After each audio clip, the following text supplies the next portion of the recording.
Baiklah, Assalamualaikum warahmatullahi wabarakatuh. Waalaikumsalam. Waalaikumsalam warahmatullahi wabarakatuh.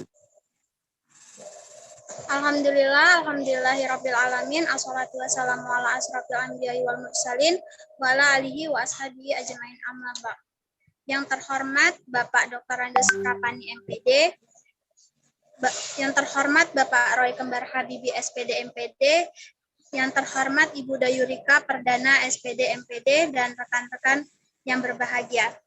Pertama-tama, marilah kita panjatkan puji syukur atas kehadiran Allah yang Maha Kuasa, karena atas karunia-Nya kita dapat melaksanakan perkuliahan pada hari ini. Sholawat serta salam tak lupa kita sanjungkan kepada Nabi besar Muhammad SAW yang kita nantikan syafaatnya di yaumil kiamat kelak. Amin amin ya rabbal alamin. Baiklah, sebelumnya izin memperkenalkan diri. Nama saya Cindy Atila Putri selaku moderator dari kelompok 7. Adapun anggota kelompok kami, yang pertama ada Aldi Febriawan, Dewi Nur Hanifah, Nyimas Ulfa, dan Safa Mutiara Maharani, dan Vera Puji Astuti. Adapun pembahasan yang akan dibahas pada presentasi kali ini yaitu menganalisis pengembangan RPP dan silabus. Adapun susunan acara yang akan kita lewati, yang pertama adalah pembukaan, yang kedua penyajian materi, yang ketiga sesi tanya jawab, dan yang keempat adalah penutup. Baiklah, untuk membuka presentasi kali ini, marilah kita buka dengan melafazkan basmalah. Bismillahirrahmanirrahim. Sesi yang kedua adalah penyajian materi yang akan disampaikan oleh rekan kelompok 7. Kepadanya dipersilakan.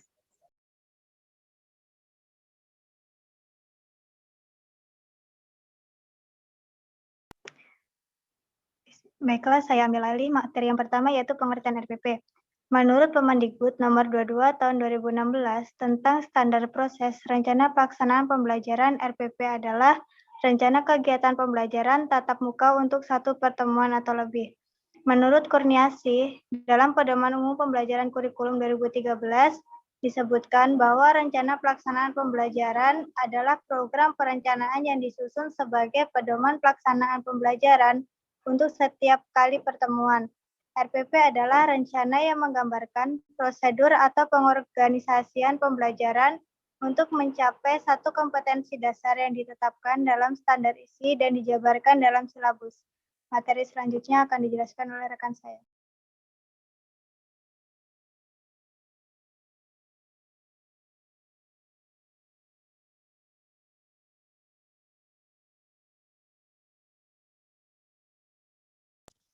Baik, selanjutnya pengertian silabus.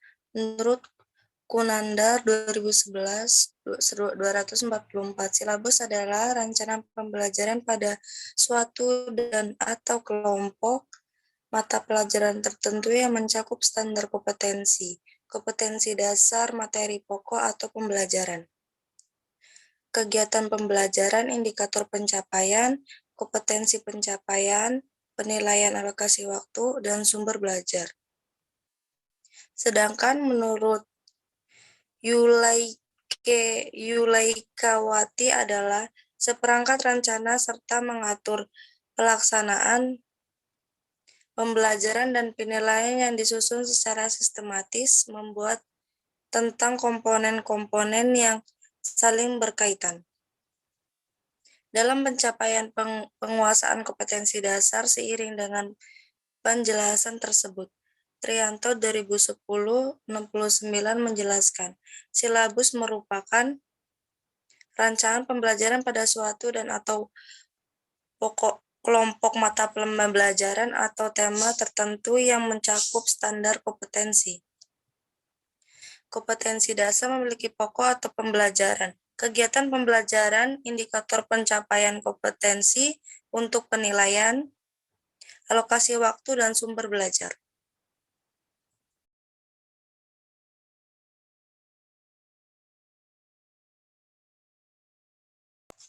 Baiklah, selanjutnya langkah-langkah menyusun RPP.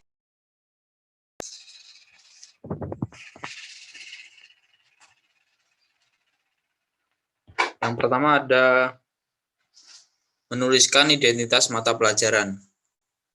meliputi sekolah, mata pelajaran, tema, kelas atau semester, alokasi waktu. Lalu yang kedua, menulis standar kompetensi. Standar kompetensi merupakan kualifikasi kemampuan minimal siswa yang menggambarkan penguasaan pengetahuan, sikap, dan keterampilan yang diharapkan dicapai pada suatu mata pelajaran. Lalu yang ketiga, menuliskan kompetensi dasar. Kompetensi dasar adalah sejumlah kemampuan yang harus dikuasai peserta didik dalam mata pelajaran tertentu sebagai rujukan penyusunan indikator kompetensi. Lalu yang keempat, menuliskan indikator pencapaian kompetensi. Indikator kompetensi adalah perilaku yang dapat diukur atau diobservasi untuk menunjukkan ketercapaian kompetensi dasar tertentu yang menjadi acuan penilaian mata pelajaran.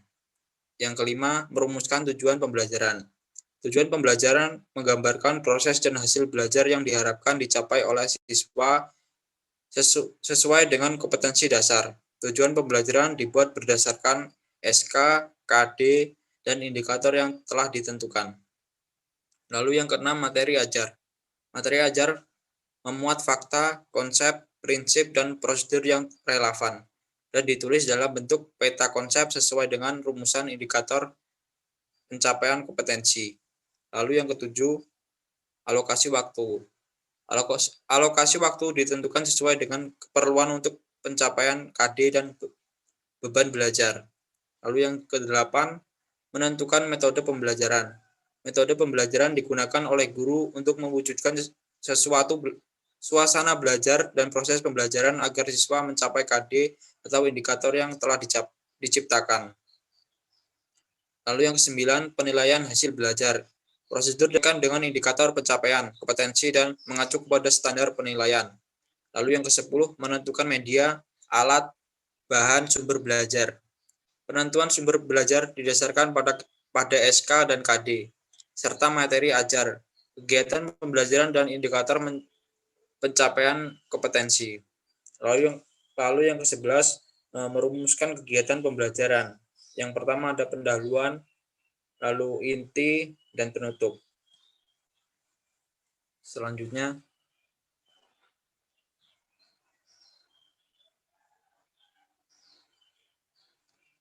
unsur-unsur yang perlu diperhatikan dalam menyusun RPP. Yang pertama, mengacu pada kompetensi dan kemampuan dasar yang harus dikuasai siswa, serta materi dan submateri pembelajaran, pengalaman belajar yang telah dikembangkan di dalam silabus. Lalu yang kedua, menggunakan berbagai pendekatan yang sesuai dengan materi yang memberikan kecakapan hidup, life skill, sesuai dengan permasalahan dan lingkungan sehari-hari. Lalu yang ketiga, menggunakan metode dan media yang sesuai, yang mendekatkan siswa dengan pengalaman langsung. Lalu yang keempat, penilaian dengan sistem pengujian, menyeluruh dan berkelanjutan didasarkan pada sistem pengujian yang dikembangkan selaras dengan pengembangan silabus. Selanjutnya akan disampaikan oleh rekan saya.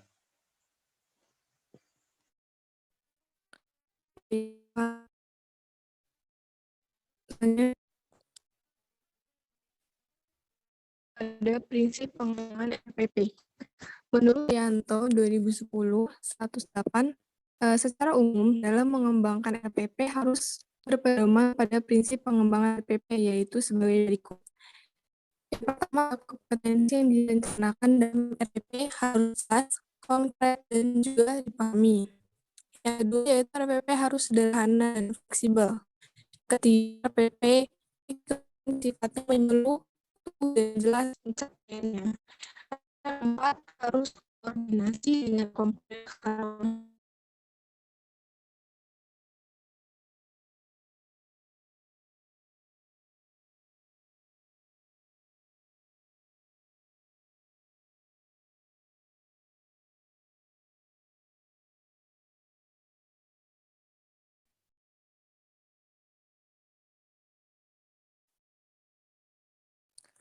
Selanjutnya yaitu langkah-langkah pengembangan silabus. Yang pertama yaitu mengkaji standar kompetensi dan kompetensi dasar. Langkah-langkah ini menurut Trianto 2010 nomor 99. Yang kedua yaitu mengkaji SK dan KD mata pelajaran sebagaimana tercantum pada standar isi. Yang ketiga yaitu mengidentifikasi materi pokok atau pembelajaran, mengidentifikasi materi pokok atau pelajaran yang dapat menunjang pencapaian KD. Yang keempat yaitu mengembangkan kegiatan pembelajaran. Mengembangkan kegiatan pembelajaran dirancang untuk memberikan pengalaman belajar yang melibatkan proses mental dan fisik dalam rangka pencapaian KD atau kompetensi dasar. Yang kelima yaitu merumuskan indikator pencapaian kompetensi. Merumuskan indikator pencapaian kompetensi ini merupakan penanda pencapaian KD. Indikator digunakan sebagai dasar untuk menyusun alat penilaian. Yang keenam yaitu menentukan jenis penilaian. Penilaian pencapaian kompetensi dasar atau KD dilakukan berdasarkan indikator. Penilaian dilakukan dengan menggunakan tes dalam bentuk tertulis. Yang ketujuh itu penentuan alokasi waktu ini pada setiap KD didasarkan pada jumlah minggu efektif dan alokasi waktu mata pelajaran per minggu. Alokasi waktu merupakan perkiraan waktu rata-rata untuk menguasai KD yang dibutuhkan oleh siswa yang beragam. Yang selanjutnya ada menentukan sumber belajar. Penentuan sumber belajar didasarkan pada SK dan KD, serta materi pokok atau pembelajaran, kegiatan pembelajaran, dan indikator kompetensi. Selanjutnya akan dibacakan oleh rekan saya.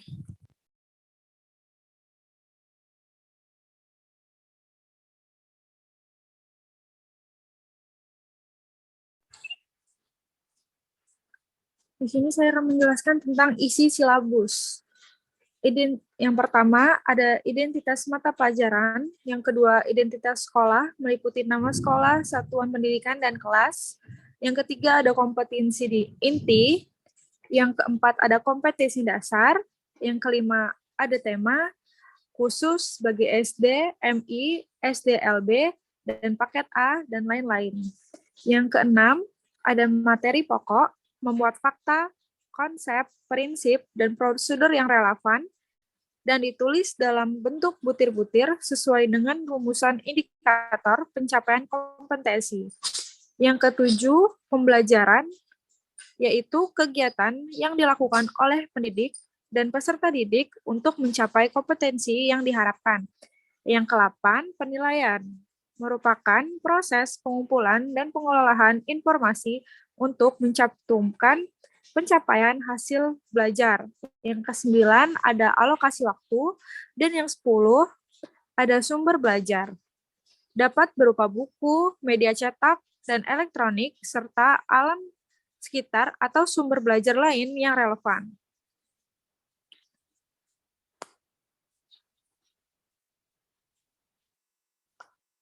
Selanjutnya, ada perbedaan antara RPP dan silabus. RPP merupakan perencanaan dalam satu kompetensi dasar, dalam satu bab, atau satu kali pertemuan. Langkah-langkah kegiatan dari kegiatan awal, kegiatan inti, sampai kegiatan penutup. Sedangkan silabus adalah perencanaan dalam satu semester, langkah-langkah kegiatan belum terinci. Terima kasih, saya berikan kepada moderator.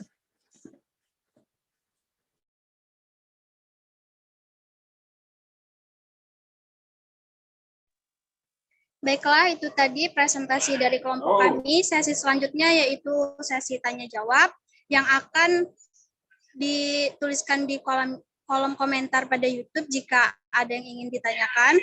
Sekian presentasi dari kelompok kami, kurang dan lebihnya mohon maaf. Wassalamualaikum warahmatullahi wabarakatuh. Waalaikumsalam warahmatullahi wabarakatuh.